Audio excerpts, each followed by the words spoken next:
Typhoid fever, typhoid का बुखार, जिसको एंटेरिक फीवर भी कहते हैं, ये एक जरासीम से होता है, जिसको जो एक बैक्टीरिया है सैल्मोनेला टाइफी उसको कहा जाता है। ये सैल्मोनेला टाइफी इंसान के जिस्म में एंटर होता है और फिर अगले इंसान में उसी इंसान के जरिए फैलता है। मतलब किसी और चीज़ से नहीं, बल्कि उसी इंसान से, उसके हाथों से, उसके पखाने से, स्टूल से, फीसिस से, इन्हीं चीज़ों से फैलता है। अगर गंदा पानी होगा, गटर वाला पानी किसी तरह से मिक्स हो गया, या फिर हाइजीन का ख्याल नहीं रखा गया, अगर किसी बंदे को टाइफाइड का बुखार है या टाइफाइड उसके अंदर मौजूद है, वो जरासीम जो सैल्मोनेला टाइफी है, अब वो बंदा अगर हैंडल करता है खुराक को और उसके हाथ गंदे हैं, उसके हाथों में लगा हुआ है सैल्मोनेला टाइफी, तो अगले बंदे को जो उसके हाथों से खाना खाएगा उसको भी हो जाएगा। ये बैक्टीरिया ऐसा डीट किस्म का बैक्टीरिया होता है, ये स्टमक के एसिड को, एसिड बहुत स्ट्रांग होता है जो मैदे में होता है, लेकिन उसको भी सर्वाइव कर जाता है, वो भी इसका कुछ नहीं बिगाड़ पाता, और ये फिर पहुंच जाता है आंतों के अंदर, और आंतों के अंदर जाके ये आंतों की जो वॉल्स होती हैं उनके अंदर घुस जाता है और वहां पे जाके अपना काम शुरू कर देता है। इन्फेक्शन करता है, सोजिश करना शुरू कर देता है,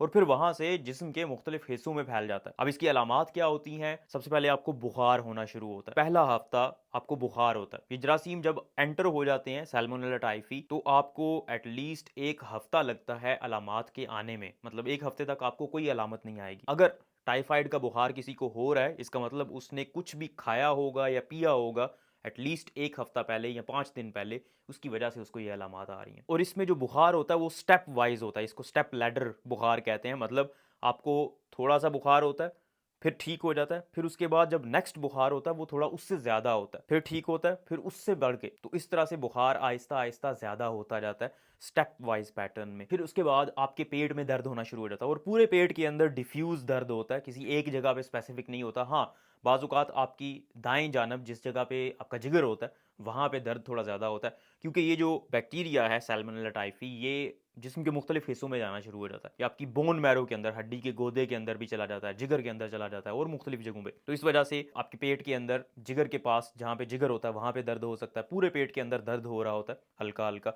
इसकी वजह से कब्ज़ भी हो सकती है, बाज़ लोगों को डायरिया भी हो जाता है इसकी वजह से। ये दूसरे हफ्ते की अलामात है। इसके अलावा एक और फीचर इसका ये होता है कि आपके जिस्म के ऊपर सुर्ख रंग के धब्बे बनना शुरू हो जाते हैं, जिनको रोज स्पॉट्स कहते हैं, और ये खुद बहुत फिर ठीक भी हो जाते हैं। अब अगर इसको ठीक ना किया जाए तो तीसरे हफ्ते में आंतों की सोजिश इतनी बढ़ जाती है कि वहां से ब्लीडिंग होना शुरू हो जाती है, खून बहना शुरू हो जाता है। उसकी वजह से आपके पहाने का रंग चेंज हो जाएगा, वो काला हो सकता है या बाज़ औक़ात सुर्ख रंग का होना शुरू हो जाता है, क्योंकि आंतों में सोजिश हो गई है तो उसकी वजह से कब्ज हो जाती है। फिर आंतें इतनी ज्यादा अफेक्टेड हो जाती हैं कि बाज़ औक़ात वहां पे परफोरेशन हो जाती है, मतलब आंत फट जाती है, और जब आंत फट जाती है तो उसके अंदर से स्टूल्स वगैरह निकलते हैं, सारे जरासीम वगैरह होते हैं, वो आपके पेट को और ख़राब कर देते हैं, इन्फेक्शन फैल जाता है, और उसकी वजह से डेथ भी हो सकती है। ये एक इमरजेंसी कंडीशन होती है, इसमें फौरी तौर पे हॉस्पिटल जाना और हॉस्पिटल में फौरी तौर पे ऑपरेट होना, पेट का ऑपरेशन होना बहुत ज़रूरी होता है। और ये कन्फ्यूजन भी कर देता है, मतलब आपको समझ नहीं आ रही होती कि क्या हो रहा है, और आप जो बोल रहे होते हैं वो बिल्कुल भी सेंस नहीं बना रहा होता, बाज़ औक़ात आप बेहोश भी हो सकते हैं। अब आते हैं इसके डायग्नोसिस की तरफ, इसकी तशखीस कैसे की जाती है। तो इसकी तशखीस के लिए एक सीरोलॉजी का टेस्ट किया जाता था, इसको विडाल टेस्ट कहते हैं, लेकिन वो टेस्ट बिल्कुल भी रिकमेंडेड नहीं है, उसकी कोई गारंटी नहीं है। हो सकता है वो पॉजिटिव हो किसी में, लेकिन उसको टाइफाइड का फीवर ना हो, टाइफाइड की बीमारी ना हो सकता है उसको नेगेटिव आ जाए विडाल टेस्ट, लेकिन फिर भी उसको टाइफाइड का बुखार हो, तो इसलिए Widal test is not recommended. तो फिर क्या किया जाता है?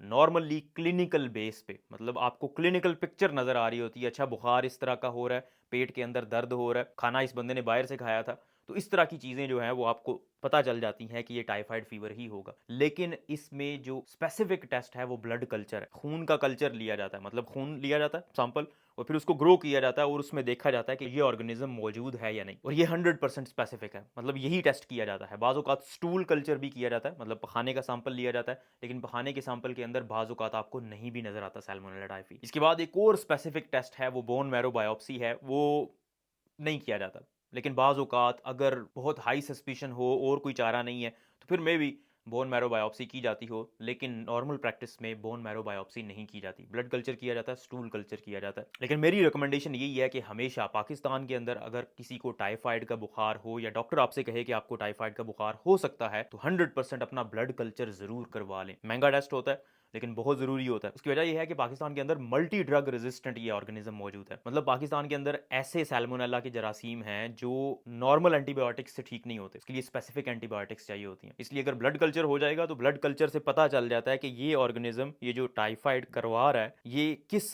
एंटीबायोटिक से ठीक हो जाएगा, ख़त्म हो जाएगा। अब इसके इलाज के लिए फ्लोरोक्विनोलोन्स दिए जाते हैं, ये जो सिप्रोफ्लॉक्सासिन या ऊफ्लॉक्सासिन होती है। लेकिन पाकिस्तान के अंदर थोड़ा-सा डिफरेंट हिसाब है। उसकी वजह ये है कि पाकिस्तान में ड्रग रेजिस्टेंस बहुत ज़्यादा है इस ऑर्गेनिज़्म की। इस वजह से पाकिस्तान में एज़िथ्रोमाइसिन दी जाती है, या फिर अगर सीवियर किस्म का हो, कॉम्प्लिकेटेड हो, मतलब दिमाग को भी इन्वॉल्व कर लिया उसने, या परफोरेशन करने वाला है, या फिर जिगर के अंदर चला गया और जिगर की सोजिश करवा दी है, तो उस केस में कार्बाविनम्स दिए जाते हैं। ये स्ट्रॉन्ग किस्म की एंटीबायोटिक्स होती हैं और ये हॉस्पिटल में यूजुअली दी जाती हैं इंट्रावीनस, मतलब वेन्स के ज़रिए। इसलिए किसी को भी अगर टाइफाइड का मसला हो, उसको लगे कि ये टाइफाइड हो सकता है, इसका फौरी तौर पे इलाज ढूंढना चाहिए और हॉस्पिटल जाना चाहिए। इसकी वजह ये है कि अगर इसको ट्रीट ना किया जाए, इसको ठीक ना किया जाए, तो खुद ब खुद ठीक नहीं होता और 3 से 4 हफ्ते के अंदर अंदर ये परफोरेशन कर देता है, आंतें फट सकती हैं और इसकी मोर्टेलिटी रेट 15 to 30% है। मतलब अगर आप ठीक ना करवाएं, इसको इलाज ना करवाएं, तो 30% चांस ये हैं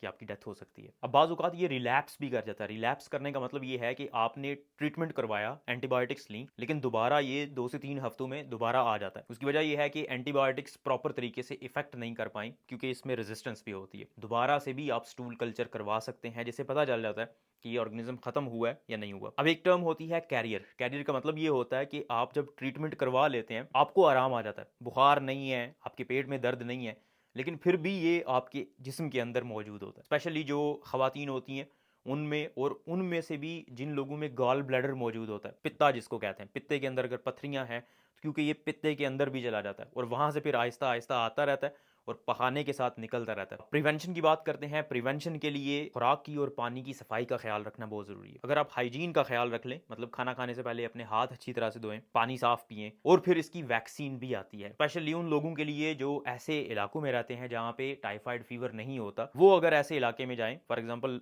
इंग्लैंड से कोई बंदा मूव करता है पाकिस्तान में, तो उसको ये वैक्सीन लगवा लेनी चाहिए। इस वैक्सीन से होता यह है कि थोड़ी बहुत प्रोटेक्शन आ जाती है, लेकिन इसका ये मतलब हरगिज नहीं है कि जिस बंदे ने वैक्सीन ले ली है उसको अब ज़रूरत नहीं है पानी साफ पीने की या साफ खुराक खाने की। अगर वो गंदा पानी पिएगा या कंटामिनेटेड फूड खाएगा, तो उसमें वैक्सीन के बावजूद टाइफाइड फीवर हो सकता है।